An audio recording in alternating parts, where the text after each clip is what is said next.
Hello and welcome to Woodwork with Mr. Wood. Today I'm going to show you how to make a wooden block character. You will need a selection of wooden offcuts, some string, a drill, a hammer and a saw. With an adult's help, drill 2 holes all the way through your largest block of wood.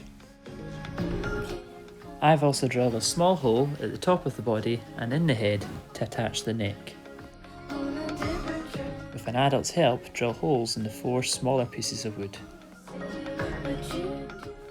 I cut a shallow groove for the mouth. You could also draw this on if you prefer. Hammer 2 nails for eyes. You could also draw these on. I attached the head with a short dowel. You could just stick the 2 pieces of wood together if you prefer. Thread 2 pieces of string through the holes in the body. Finally, attach the hands and feet by tying a knot in the end of the string.